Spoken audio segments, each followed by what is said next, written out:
Salut, bonsoir à tous, bonjour à tous. Ok, on va continuer notre cours des fondations, ingénierie des fondations, chapitre numéro 3, fondation superficielle, capacité portante ultime. Donc, on avait parlé déjà de, de la formule de l'équation de Terzaghi et puis des modifications liées à l'équation, liées à la nappe phréatique, tout ça, je pense. Voilà. Donc, ce que cette équation ne prenait pas en compte, c'était d'autres facteurs comme la forme de la semelle. On a pris en compte les semelles filantes, semelles carrées, semelles circulaires, mais il n'y avait pas semelles rectangulaires, par exemple.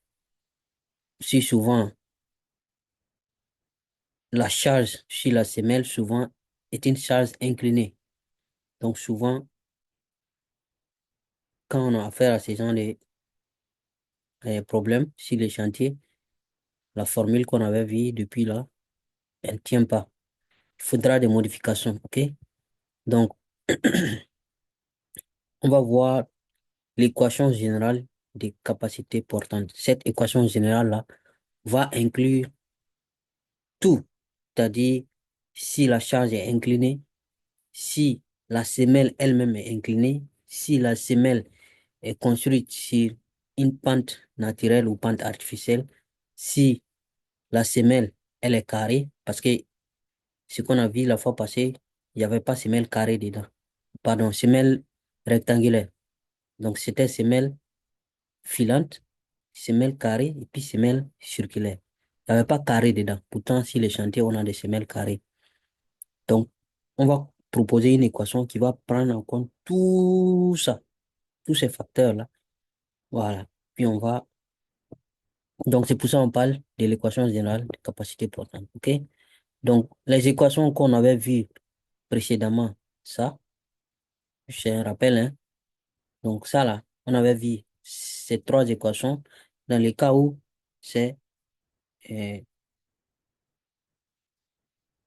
la rupture par cisaillement général. Et on avait vu ces trois-là dans le cas de rupture par cisaillement local. Donc, et vous voyez, semelle continue, semelle carrée, semelle circulaire. Continue, carré, circulaire. Voilà.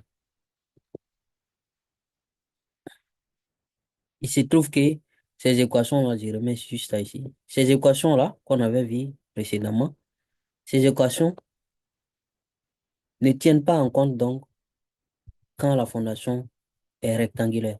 Vous voyez, non? Semelle continue, carré, circulaire, et puis rectangulaire n'est pas prise en compte. Donc, il faut quelque chose pour généraliser ça. Un facteur qu'on va appeler facteur de forme. OK? Il y a souvent aussi, je vous avais dit que quand on avait donné la toute première formule de Terzaghi, Terzaghi avait fait des hypothèses en disant que, vous voyez cette partie-là, HG et puis GI, la résistance au cisaillement de cette partie de la couche au-dessus du niveau de la semelle ne faisait pas partie. Pourtant, c'est pas strictement vrai. OK?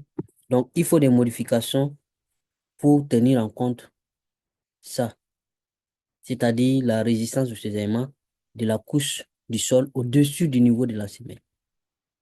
Donc, il y a aussi le fait que, souvent, je le disais au début, il y a des charges inclinées qui peuvent venir sur la fondation.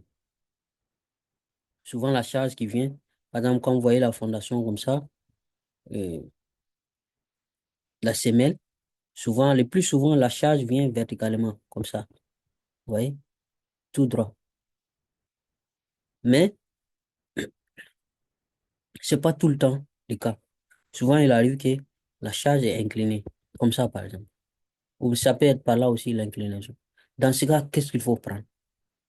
Donc, faudra des modifications encore pour considérer l'inclinaison de la charge. Donc, il y a d'autres même, je vous disais au début, c'est la semelle, la base de la semelle même qui est inclinée. Donc, c'est pour cela que en 1963, Meyerhoff a suggéré que on généralise la formule. Ok? Il faut que ce soit une formule de capacité portante généralisée qui va prendre en compte tous les facteurs. Ok? Donc, voici une forme à peu près ce qu'il a donné. Vous allez voir qu'il y a des choses, c'est toujours le même principe. Premier groupe qui fait la composante de la cohésion du sol.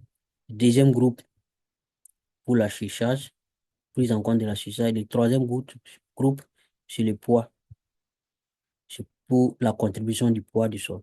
Donc, trois groupes, c'est les mêmes qui sont là. One, two, three. Un, deux, trois. Un, deux, trois. Vous voyez? Donc, là, vous voyez que les CNC, QNQ, 1,5 alpha B, N alpha, là, c'est les mêmes qui sont là. On n'a rien changé.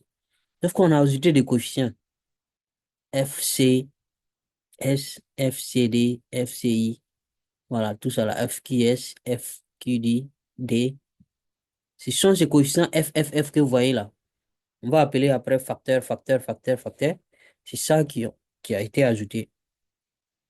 Vous allez voir qu'il y a d'autres qui sont pour la forme de la semelle, facteur de l'inclinaison, facteur de la profondeur même de la semelle, facteur de l'inclinaison de la semelle, ça va venir après.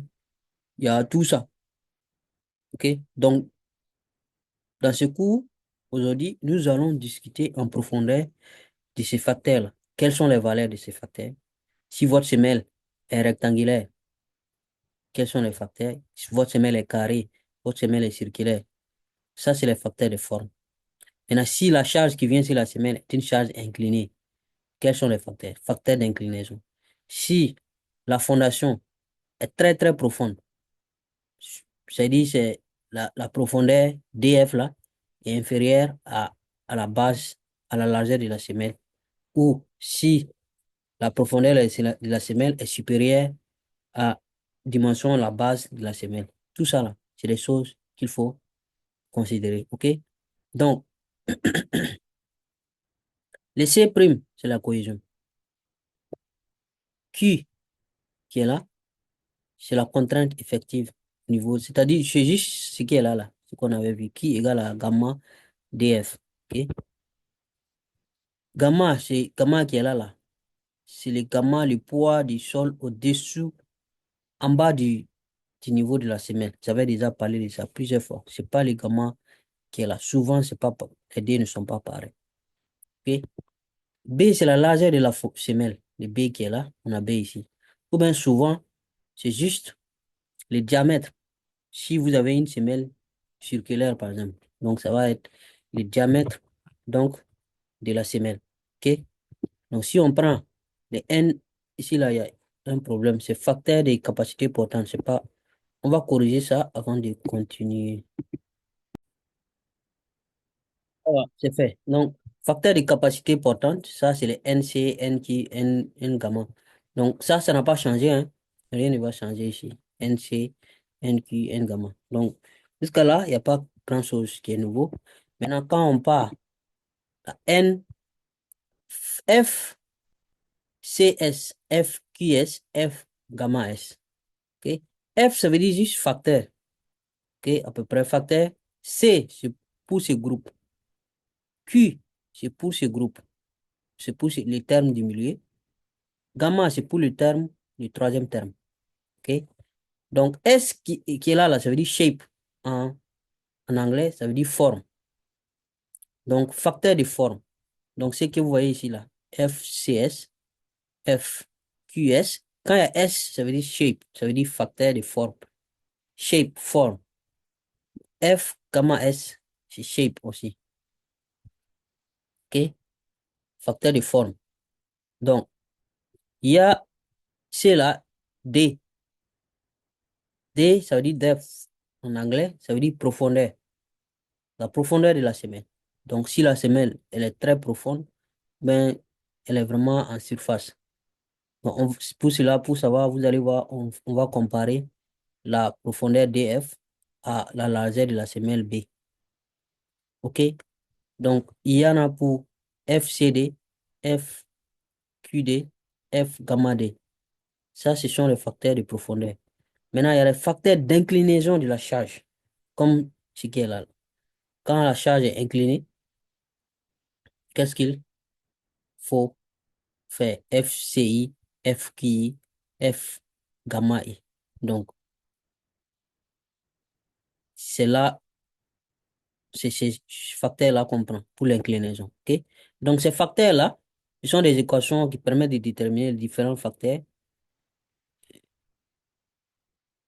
qu'on va travailler, qu'on va décrire dans la suite de ce cours. OK? Donc, on va voir quelles sont les valeurs de ces facteurs. Et ce sont des facteurs, c'est-à-dire facteurs de forme, profondeur, inclinaison, là, ce sont des facteurs empiriques basés sur des données expérimentales.